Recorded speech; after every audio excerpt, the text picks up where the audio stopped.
Gracias por sintonizar el canal judicial. Gracias por recibirnos nuevamente para ahora tratar con ustedes la segunda parte sobre este tema tan interesante de cuáles son las consecuencias legales más graves en los casos en los que, a pesar del sexo biológico, femenino o masculino, se da esta hipótesis de un sexo jurídico. Decíamos la semana anterior, con la presencia del doctor Juan Luis González Alcántara y Carrancá, a quien le agradezco nuevamente que esté con nosotros. Juanito, tu sabiduría y tu experiencia que nos acompaña siempre, muchas gracias. Un privilegio, doctor. Y el doctor Demetrio Cortés Ortega también, como les digo y les reitero, ya a estar cansados de oír que es el mejor abogado litigante de México, y tenemos el privilegio de que esté con nosotros para transmitirnos esas experiencias y esas sabidurías.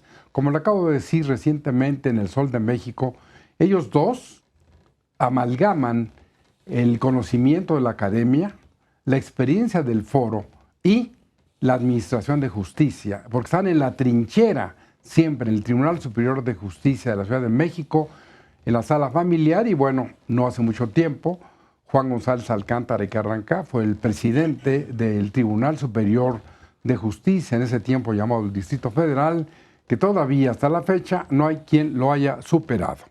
Yo se los digo yo, así lo sostengo, y tenemos con qué demostrar con hechos palpables.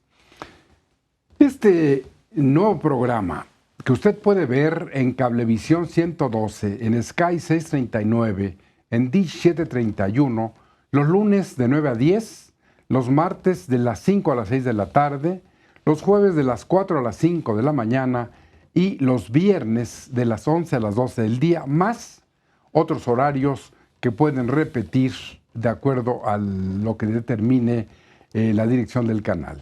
Igualmente, ustedes pueden ver el Julián Huitrón Fuentevilla _ Derecho Familiar en el canal Google, que pone a su disposición gratuitamente los 260 programas que hemos hecho en los últimos 7 años, donde hemos tenido el privilegio de que nos acompañen quien hoy está con nosotros, más el doctor Jorge Mario Magallón Ibarra, el doctor Néstor de Buen Lozano, que en paz descanse, el doctor Orlando Tamayo y Salmorán, distinguidos profesores eméritos de la Universidad Nacional y distinguidas personalidades juristas del Instituto de Investigaciones Jurídicas.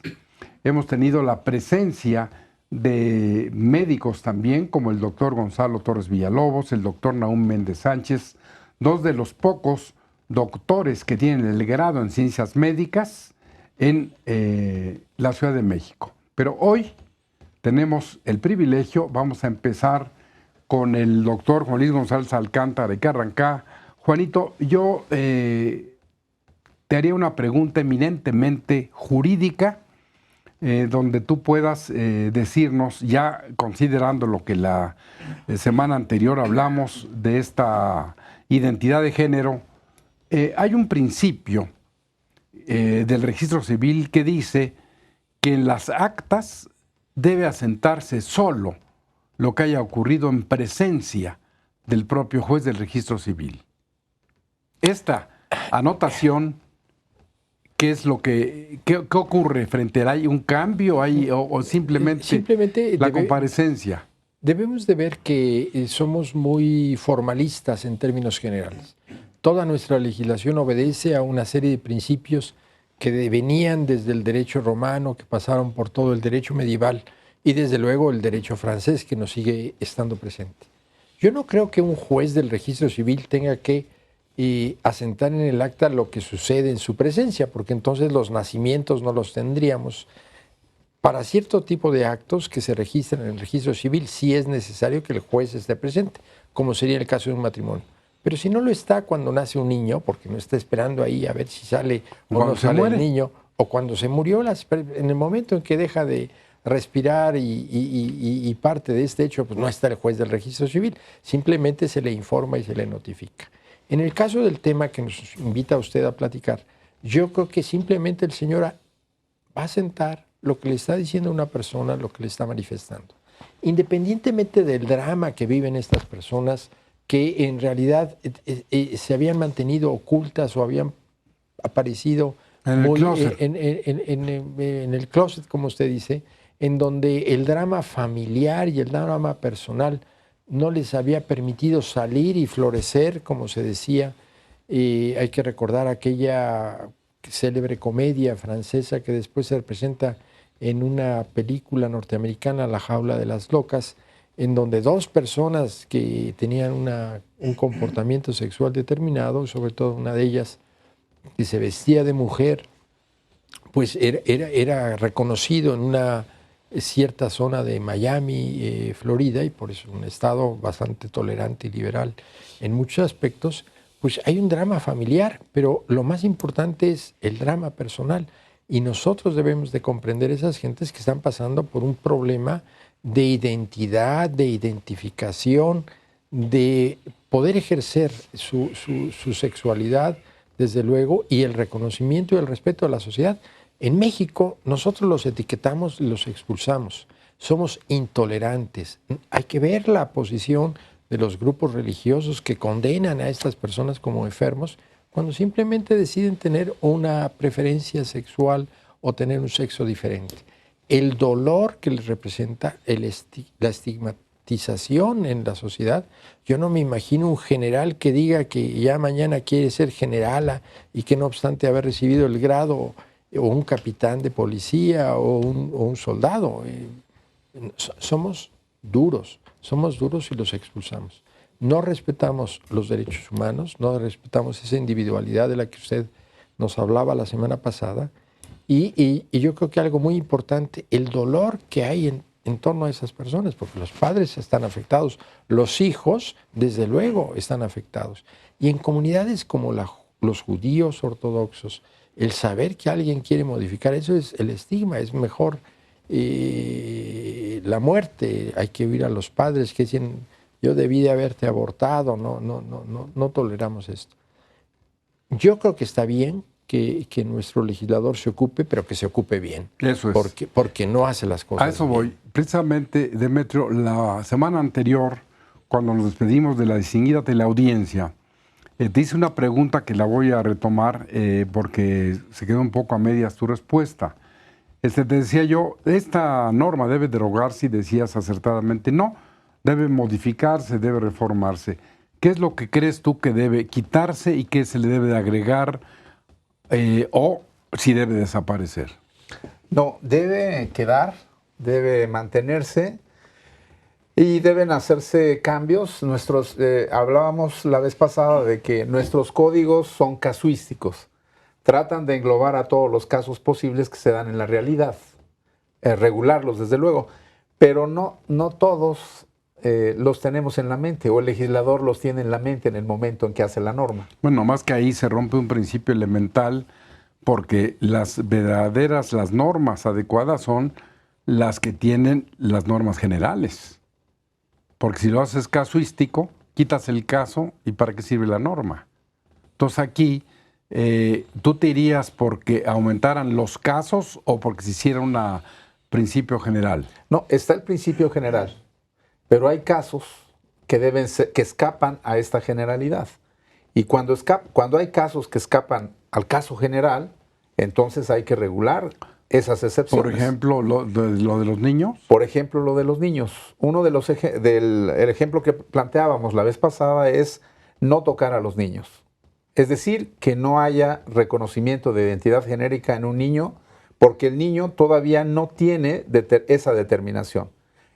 No solamente por el juego psicológico, sino por el juego hormonal. Explicábamos la vez pasada que en los niños la testosterona y en las niñas los estrógenos, que son las hormonas sexuales masculinas y femeninas, están jugando un papel en la modificación del cuerpo humano en esos niños y que tienen que ver desde luego con la psique. No saben las preferencias sexuales, cómo van a quedar determinadas una vez que culmine ese juego hormonal. Hasta que culmine el juego hormonal, entonces sabremos cuál es la determinación de identidad de ese niño que entra a ser un adulto, y ya como adulto pues tendrá el libre derecho de ejercer su voluntad. Tú, Juanito, también la vez anterior señalabas el ejemplo del derecho civil alemán en cuanto a que esta es una reforma de noviembre del año 2015, donde, desde mi punto de vista, yo creo que es un error.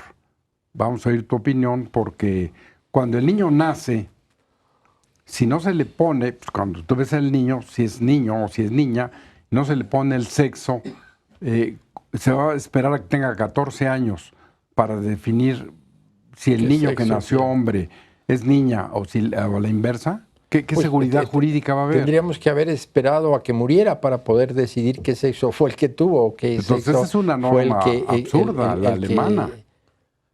Los alemanes dejaban un tercer sexo para personas mayores, para rectificación de actas en ciertos procedimientos, y lo hacían como una forma de darle cabida a los transexuales, a todos aquellos que tienen una situación distinta. O sea, decían, no quieres ser hombre, no quieres ser mujer, tú tienes la oportunidad de utilizar este cuadrito respetando tu preferencia. Decíamos hace 8 días, la semana pasada, que primero se ve como una enfermedad psiquiátrica, y había que amarrarlos y encerrarlos, y había que someterlos a cierto tipo de castigos. Esa era la legislación hasta hace poco tiempo. Nosotros recordamos de aquellos grandes pensadores ingleses que o les daban la castración física o la cárcel. No había de otra sopa. Ahora debemos de ser más tolerantes, debemos de entender la situación de esas personas, debemos de tratarlos en forma especial, no como enfermedades mentales, sino como respuesta a sus preferencias sexuales. Yo siento, maestro, y con todo respeto lo digo, que debemos de entenderlos o tratar de entenderlos, porque tampoco podemos discriminarlos y hacerlos a un lado. Pero sí, no llegar a ser, como sucede en el caso de la Ciudad de México, facilitadores. En Europa se aconseja que se espere por lo menos 2 años de tratamientos, en donde haya la revisión periódica, en donde estén presentes los médicos. Aquí usted lo señalaba. Va a presentarse una persona y decir, ahora quiero ser hombre o quiero ser mujer. Pues no, debemos de tener los estudios correspondientes. Antes era en el Tribunal Superior en donde se hacía esa autorización del cambio, y eran unas cuantas. Quisieron facilitar la cosa llevándola al registro civil. Yo creo que es un error, se puede rectificar, se puede mejorar. Qué bueno que se empiece a legislar en ese sentido, pero legislemos bien, hagamos las cosas correctamente. Eso que dice el doctor González es muy importante. Legislemos bien, porque si no, hacemos algo que los griegos afortunadamente no hacían y no lo aprendimos, es estar dando leyes para resolver problemas, y después, eso es muy de los abogados mexicanos y los legisladores mexicanos, dan una ley para resolver un problema. La ponen en vigencia y al muy poco tiempo hay que hacer reforma u otra ley que modifique esa ley para resolver el problema que esa ley originó. Absurdo. Voy a un corte y regresamos con ustedes en un momento.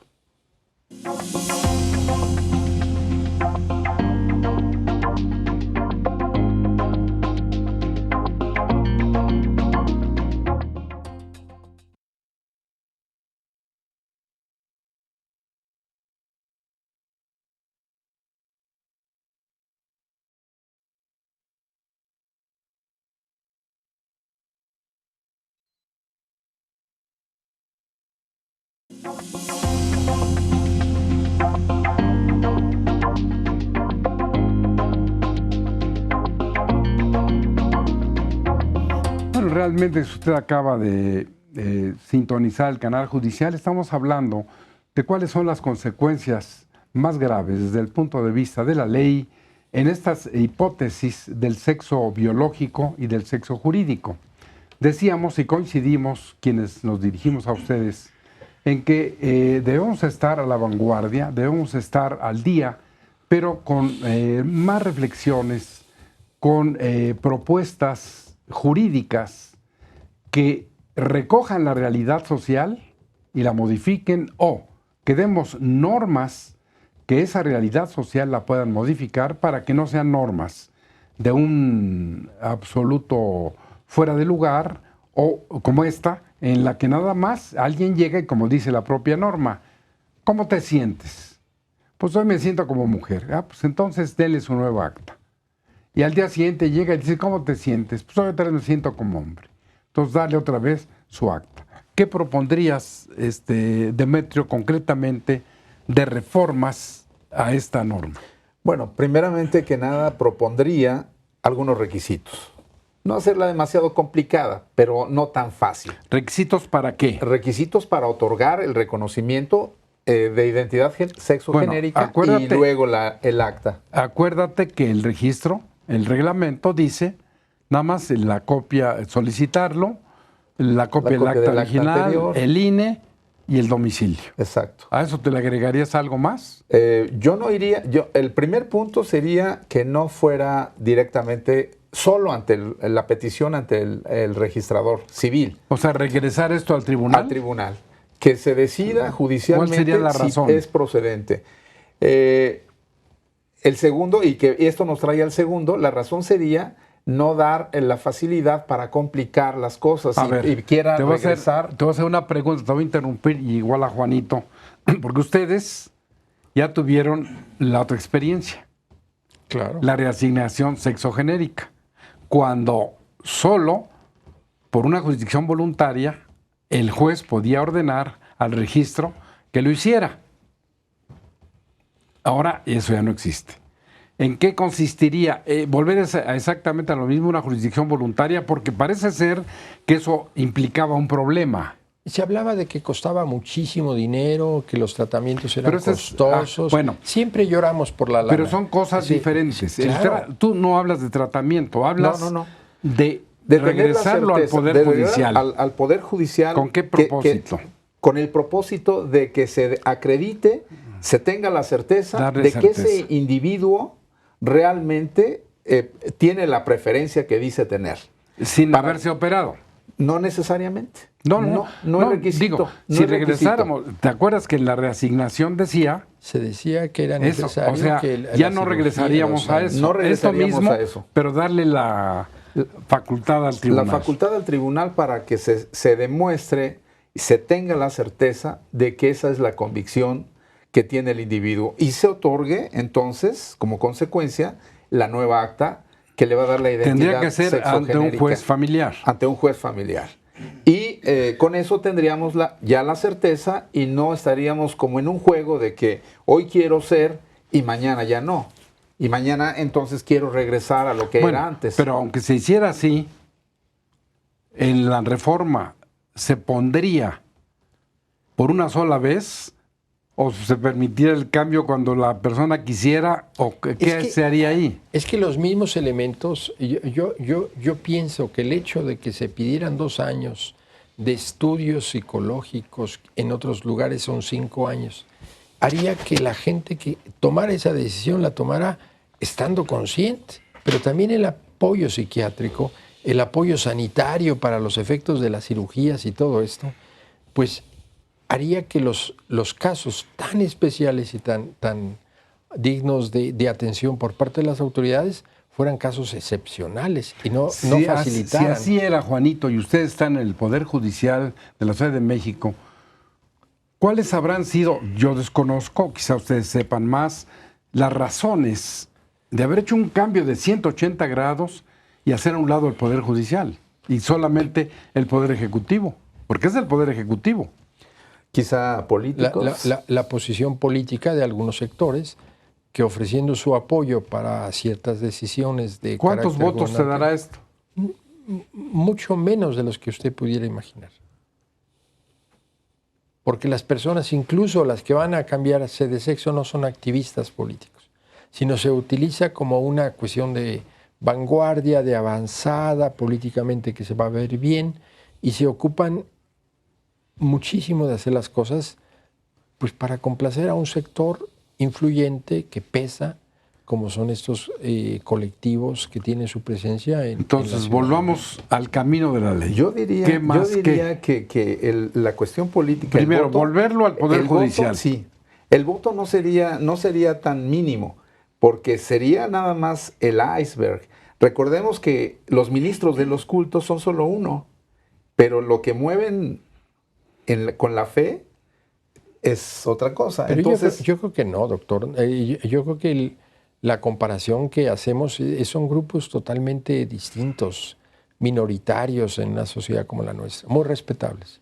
Y yo creo que el caso de los ministros de culto, pues el 80% es practicante y tiene una presencia, y lo vimos en los procesos electorales pasados, cuando se opusieron al matrimonio igualitario y a la propuesta de la justicia cotidiana del presidente de la República. El resultado fue desastroso y yo no creo que no tengan ellos esos datos, ¿no? ¿Qué más le agregamos a una reforma? Que vaya al Poder Judicial. 2 años, por lo menos, de trámite. 2 años. ¿Por qué 2 años? Porque es el tiempo necesario de más de 500 días en ¿Tú donde crees la que el persona... tribunal absorbería? Porque vamos a esto que lo hizo el actual jefe de gobierno. Todo esto cuesta 58 pesos. Aquí tú ya estás hablando de una hipótesis, te pregunto, 2 años, ¿quién pagaría? Porque las personas no tienen los recursos, entonces se podría, como alguna vez dijimos en estos programas, y que pues, nadie nos hizo caso, evidentemente, que sería bueno que toda la jurisdicción familiar, todos los asuntos de derecho familiar fueran gratuitos. Pero haz de cuenta vos en el desierto, que sería muy bueno para las familias. No para la sociedad, porque se resolverían los problemas. Es que se nos olvida qué es la familia. Y el modelo y el esquema de familia tradicional está muy superado. Nosotros debemos de entender cómo vive la gente y resolver los problemas, no crearle más problemas. Nosotros estamos viendo decisiones muy interesantes de la secretaria de Sedatu, en donde le entrega viviendas a personas del mismo sexo que viven juntas. Eso no, era inconcebible en el esquema anterior. Solamente el que se casaba y tenía hijos y tenía acta de matrimonio le otorgaban una casa del Infonavit o le prestaban para una casa del Fobiste. Había muchas restricciones. Queríamos encasillar esos modelos de familia. Ahora no, los padres solteros, las madres solteras, las parejas del mismo sexo. Estamos hablando de cambios. Y en este caso, el Estado debe de atender esos reclamos. Siempre acabamos difiriendo los problemas por cuestiones económicas. Si el tribunal no puede cumplir con su función para poderle darle una seguridad a la sociedad, pues algo anda mal. Porque hacerlo administrativo para facilitar las cosas es pues darle a la persona su acta y que la llene cuando quiera para que me ponga quién quiere que sea su papá, quién quiere que sea su mamá, cuál es el sexo que prefiere. Pero si esto, Juanito, jurídica. regresar al Poder Judicial, como dice acertadamente Demetrio, podría expresamente decirse, lo que tú señalas, 2 años, el tribunal absorberá, tendrá la capacidad, el instituto, etcétera, para esa persona darle los tratamientos físicos, psíquicos, psicológicos, psiquiátricos, a lo mejor si llegáramos a necesitar alguna medicina, pero un análisis, etcétera. Pero es mejor que no darle el certificado que lo hace en papel, hombre o mujer, cuando psicológicamente tiene problemas que resolver. Yo creo que es importante que el Estado cumpla con esa función. O sea, que lo hiciera gratuito. Que lo hiciera gratuito, que nosotros a través no solamente del tribunal, sino los servicios médicos de la ciudad, estamos mandando a los médicos a su casa para que vean a los viejitos, regresando a la política del Seguro Social de hace 30 años. ¿Cómo crees que debería hacerse lo de los menores de edad? Esta misma hipótesis. ¿Con el papá y la mamá o con un juez? Tratamiento. No, yo lo prohibiría. Por respeto y por protección del derecho a los menores, y además haciéndolo como una norma de orden público, prohibiría el reconocimiento. O sea, que el que quiera cambiar hasta que sea mayor hasta de que edad. sea mayor de edad. Por motu propio.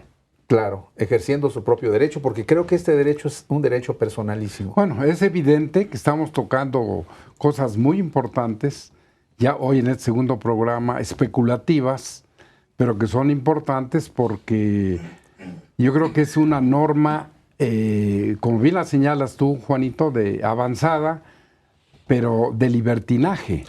Sí, hace rato decíamos que las obligaciones no desaparecen, pero sí se crea una confusión. Yo quiero imaginarme yo persiguiendo a una persona que cambia de sexo y ya tiene otra acta, aun cuando el acta originaria está ahí con Reservada. con su nombre y su sexo, pero ahora ya es otro, ya tiene otro nombre, un nombre de mujer y a lo mejor los mismos apellidos. Pero ya tiene que tener los mismos apellidos. Pero ya con eso se pierde quién es o quién era. Y necesito una orden para ver si ella es el que era antes. Y eso implica tiempo. Y la falta de organización en nuestro sistema gubernamental en general nos llevaría a buscarlo. ¿Dónde está? ¿Es ella? ¿Es él? Y luego, con riesgo de la prescripción en los juicios por las deudas. Entonces, imagínese a alguien que es detenido complicación. y lo meten a la cárcel. Y dice, aquí en la cárcel no hay mujeres, la visita conyugal dura muy poco tiempo, mándeme a una prisión de mujeres y ahora yo tengo mi qué acta grave, ¿no? y voy a tener mi harem, todas para mí, etcétera. O al revés, Ajá, aquí cualquiera. no hay un hombre y entonces mándeme para la cárcel de hombres. Se que generan muchos problemas, son más problemas de los que nosotros podemos imaginar que la sociedad puede establecer. La jubilación, ya te cambias, ya tienes que esperar a los 65 años para jubilarse. Las mujeres pueden jubilarse a los 60. Entonces me cambio de sexo y ya puedo jubilarme 5 años antes. O quiero seguir trabajando y entonces ahora soy hombre en lugar de ser mujer y me dan 5 años más de trabajo en un lugar. Yo creo que no es un juego esto, es una cosa demasiado seria que debemos de tratar con seriedad. Y sobre todo las autoridades tienen la responsabilidad de invertirle para el bienestar colectivo. Si ya sin reasignación de sexo se dan problemas, por ejemplo, no recuerdo hace 2 años, una señora de 67, 68 años, Muy grande, muy grande. Quería en su el acta, cambio de nombre. tenía Marcelino. ¿Y qué nos cuenta la señora? El juez le negó el cambio de nombre. Y pues cuando menos pónganme Marcelina. Y no Absurdo. Marcelino, porque si soy mujer y llevo un acta de hombre ante el gobierno, no me dan la pensión. Una señora de esa edad, analfabeta además de milpalta, tenía ese problema. Y estaba pidiendo su cambio, apeló a la decisión del juez y aquí lo discutimos con el doctor en la sala. Hablamos con la señora, bueno, ¿qué pasó? Decíamos, esto viene a colación. Creímos que quería cambiarse de sexo. Porque creíamos eso y que a lo mejor era mujer, era hombre, dijimos. Entonces le dijimos, señora, se va a tener que someter a un estudio con una doctora de aquí del CEMEFO.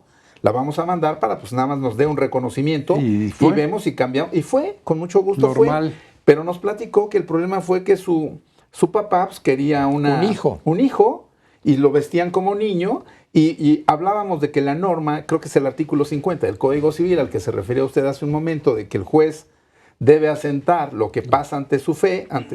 En realidad dice que tendrán plena validez los actos que pasan ante la presencia del juez. Pero quiero ver yo algún día que el juez vea que, a ver, quítenme al niño, desnúdenme al niño para ver si es niño o niña. A veces le basta con que el niño vaya de azul o que vistan al niño de azul y de rosa y ya le pone el sexo, ¿no? Entonces, en realidad, el juez del registro civil debería percatarse realmente de que el sexo que está sentando es el que tiene el niño. Y no que se den estos problemas, porque si le visten a la niña de azul y le ponen, pues se va a llamar Carlitos y le ponen Carlos cuando es una niña, entonces nos ocasiona los problemas como este que tuvimos hace Bueno, esto 2 quizá años. nos lleve a algo todavía superior. Que qué mejor que preguntarle a los expertos. ¿Es o no constitucional este artículo? En mi opinión, es constitucional. Es constitucional porque se privilegia Desde luego, el fundamento es la dignidad, el no permitir discriminación, la igualdad y el desarrollo de la personalidad del individuo. Quiere ser mujer, cuando nació hombre, hay que darle el derecho y la oportunidad. Entonces, para mí es perfectamente constitucional, pero insuficientemente regulado. Claro. Y respetar la individualidad. El que quiere ser, que sea. Dejémoslo libre. La libertad es total. No debemos de imponerle y encasillar una situación. ¿No les llama la atención que somos el único estado de esta república que lo tiene regulado? De los 32 estados ahora con pues la Ciudad es que de venía México, gente de todos lados. Libre. Bueno, vienen aquí. Y la tolerancia que hay en la Ciudad de México no la tiene usted en provincia, ¿eh? Pero, ¿por qué? Creo que el doctor ya había dicho en algún programa, recuerdo, en algún programa anterior, había dicho que en realidad la provincia siempre queda retrasada. No evoluciona tan rápido como la Ciudad de México. Quizá por muchas cuestiones, yo creo que hay muchos factores aquí. El anonimato puede ser uno de ellos. El tamaño. La educación. Sobre todo que ya la ciudad tiene tolerancia 19, total. 20 años de la línea progresista, la izquierda, etcétera. Todo eso. Y es otra cuestión. La libertad de... Que ahora seguramente estas cuestiones se verán. Tú estás en la comisión de los notables de la Ciudad de México. Que valdría la pena que nos dijeras un poquito cómo va ese proyecto de la Constitución. El proyecto va muy bien. Es un proyecto que encabeza el propio jefe de gobierno, que tiene el apoyo del Porfirio Muñoz Ledo, que tiene una lucidez envidiable, que está apoyado por la maestra Leoba Castañeda y desde luego el consejero jurídico, que es un abogado extraordinario. El director del Instituto de Investigaciones Jurídicas y la abogada general de la UNAM, Mónica González Contró, además de una serie de abogados muy destacados. Yo creo que la primera decisión que tomamos en términos generales, hay gentes de los colectivos lésbico, gays de nuestra ciudad y toda una serie de gentes muy interesantes, inclusive existe la presencia de un sacerdote de avanzada, bastante, Miguel Concha está presente y otras gentes, es un grupo muy plural. Lo primero que dijimos, ni un paso atrás en los logros que la Ciudad de México ha alcanzado de respeto a la individualidad. ¿Van a consignar estas cosas en la Constitución? No, no se van a poner porque la Constitución debe ser general. Estas estarán en las leyes dicen que va a tener especiales. 40 artículos. Yo creo que una buena Constitución, la norteamericana, no llega a los 40 artículos con las enmiendas. No, el texto debe de señalar los principios que deben de regir la Constitución. Y uno fundamental es el respeto a los derechos humanos de toda la colectividad. La obligación del Estado de proveer de los recursos necesarios y no hacer discriminación. El secretario de Economía nos decía cuáles eran los problemas de la ciudad y le decía yo, la Ciudad de México son muchas ciudades. La gente que vive en Polanco no es lo mismo que la gente que vive en Iztapalapa, lo acaba de mencionar el doctor. La gente que tiene acceso en la Ciudad de México a los medios, al transporte, al agua potable, pues debemos de generalizarlos, ¿no? ¿Qué es lo que sucede? Si vemos regiones de la Ciudad de México que lo único que hacen es consumir agua embotellada, que es la más cara del mundo, pues estamos discriminando, estamos condenando a una situación de rezago. ¿Por qué la Ciudad de México es pionera en estos aspectos? Yo creo que es por nuestra pluralidad. La libertad de la que gozamos en la Ciudad de México no la vemos en provincia. En provincia ve usted al obispo al lado derecho del gobernador inaugurando obras cuando deberían de dejarlo en la iglesia, en la catedral, en su ministerio. Nosotros estamos mezclando las cosas y el resultado se ve patente. Bueno, realmente, antes de ir a un corte, creo que es muy importante lo que dice el doctor González Alcántara y el doctor Demetrio Cortés, porque está bien, nomás que esta norma necesita modificaciones. Es una lástima, yo no comparto esta opinión de los notables ni de la Comisión Constituyente, porque he hecho una crítica acerba muy fuerte. He visto un catálogo de 17 rubros y no he visto uno que diga derecho familiar. Me han dado una respuesta, es que son derechos humanos. Sí, nada más que si la Constitución General de la República tiene 47 derechos familiares en el artículo 4 y el segundo párrafo del 29 y las reformas desde el 2011, ¿qué espera la próxima Constitución de esta ciudad para incluir los derechos familiares? Voy a un corte y regresamos con ustedes a la última parte del programa.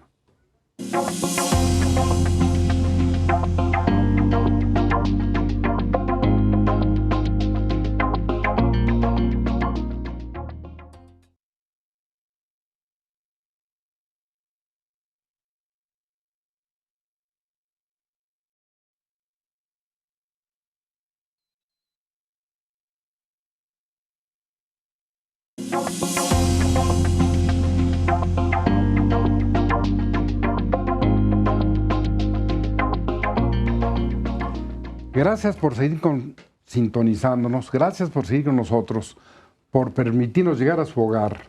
Estamos hablando de este tema que iniciamos la semana anterior, sobre esta cuestión de que si alguien decide que hoy se siente mujer y es hombre biológicamente y mantiene sus órganos tal cual, tiene derecho, de acuerdo al artículo 135 bis del Código Civil de la Ciudad de México, de ir ante el registro civil, llenar una solicitud, anexar su copia de nacimiento original, su credencial del INE, su constancia de domicilio e iniciar los trámites pagando 58 pesos de derechos para que le otorguen una nueva acta, que es esta acta de Estado Civil, que en realidad es un acta de nacimiento en la que se dice que usted, con sus mismos datos, sus mismas características, es ahora, en lugar de ser Juan, es Juanita, por ejemplo, con sus mismos apellidos.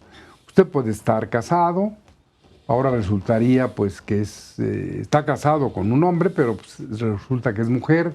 Todo esto que hemos señalado desde la semana anterior y que reiteramos, por lo que insistimos en que la reforma es inminente y regresar esto al Poder Judicial con estas características. Pero, ¿ustedes tienen idea de esta reforma que tiene muy poco tiempo? ¿Cuántas personas habrán hecho estos cambios? Yo no tengo la menor idea. Pero no deben ser más de 100 gentes.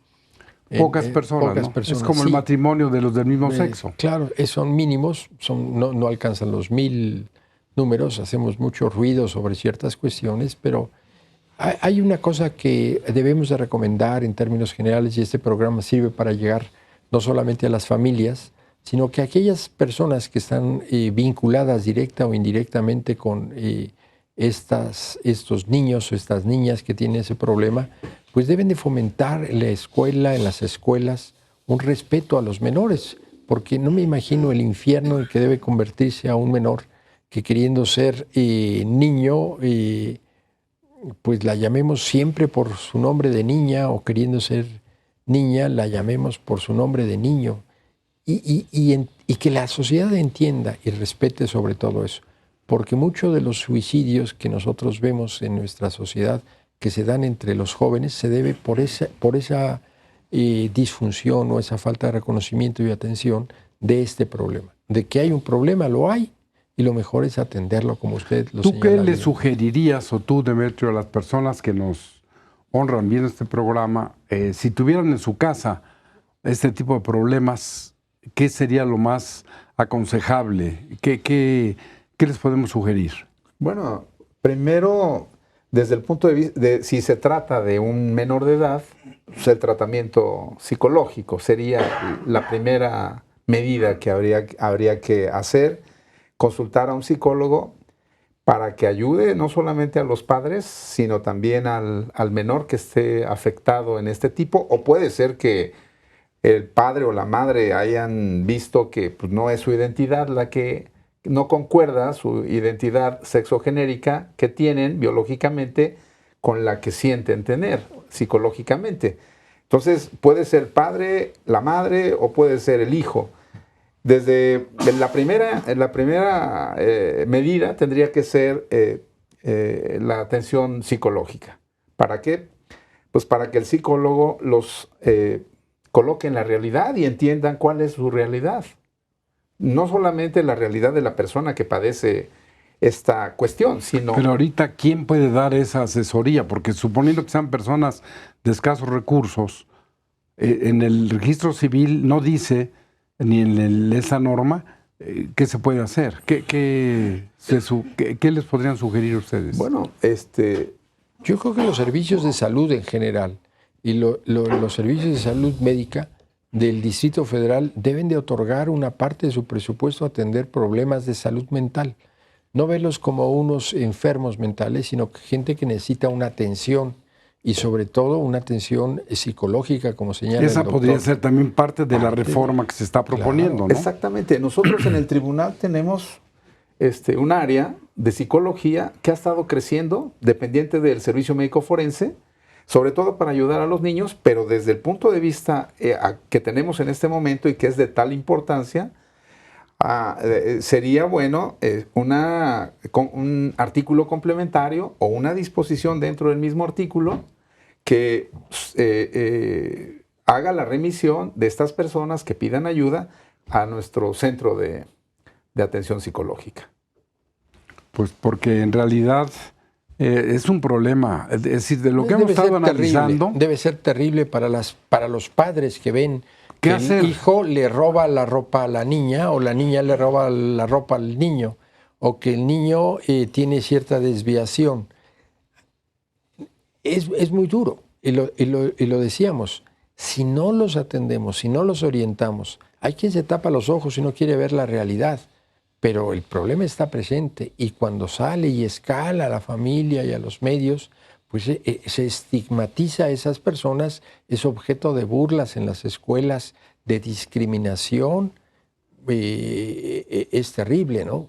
Yo creo que debemos de apoyarlos y las autoridades tienen que hacer algo para ayudar.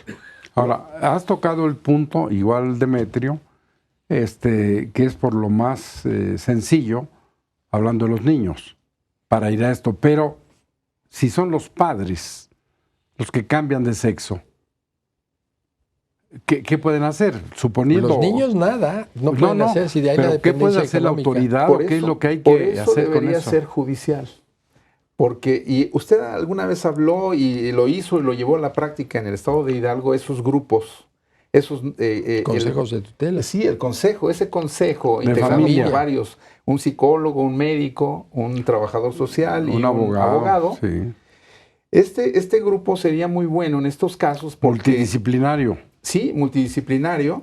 Y de hecho podría, por eso, utilizar, ya que no tenemos nosotros el consejo que sería tan ideal, Sí. pero sí tenemos el grupo, el área de psicología en el propio tribunal y el juez con sus facultades jurídicas tendría, y eso es lo que da también más realce a que sea judicial este tipo de cuestiones. Cuando llegue la petición, a todo el núcleo familiar habrá que quizá remitirlo al área de psicología para que hagan un equilibrio mental, familiar del núcleo y puedan aceptar la realidad de la persona que quiere o el reconocimiento de su identidad sexogenérica. Entonces, dejar la norma, pero modificarla. Modificarla, desde luego. Perfeccionarla, a completarla, facilitar a las personas que tengan esta situación, esa orientación de tipo familiar, esas terapias familiares que pudieran a todos los hijos y las hijas, los padres y las madres, que pudieran recibir esa orientación en presencia de qué están, porque si no la ruptura familiar es muy dramática. Hay una frase que creo que vale la pena leerla textualmente para nosotros incidir en ella, que es precisamente del artículo 135 bis, donde dice,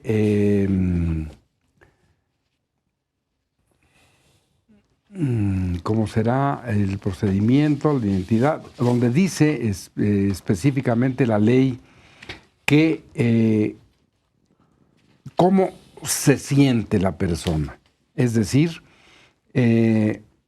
no se le está preguntando, no se está diciendo que si cómo se siente a sí misma. ¿Y sabremos realmente que esa persona que va al registrador civil realmente tiene esa preferencia o lo hace para complicar la situación de sus acreedores o por cualquier otra situación como la que mencionaba el doctor Juan Luis hace un momento, porque ahora quiere que lo manden está en en el reclusorio para hombres y quiere que lo manden al reclusorio para mujeres, será realmente, eso es lo que, este libertinaje del cual usted habla no nos da la certeza de que esa persona que dice sentirse de tal manera, realmente sienta estar de tal manera. Entonces, los 2 años, por ejemplo, que señala Juanito, más la ayuda psicológica. Si no queremos los 2 años, tal vez con el estudio psicológico, un estudio psicológico bien hecho, para tener la certeza. ¿Y eso cuánto tiempo se lleva? Pues unos meses. Puede tardarse mucho tiempo, poco tiempo, mucho. depende de la importancia que le asignen los médicos.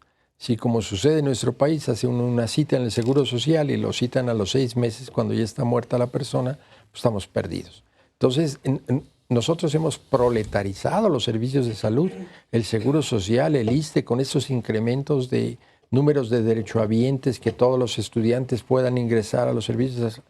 La gente que ha venido pagando sus cuotas no tiene acceso a la salud. Por ejemplo, se me ocurre, sobre todo por la atinada proyección, lo correcto que lo hicieron, ya con reconocimientos internacionales, esto podría servir el médico en tu casa.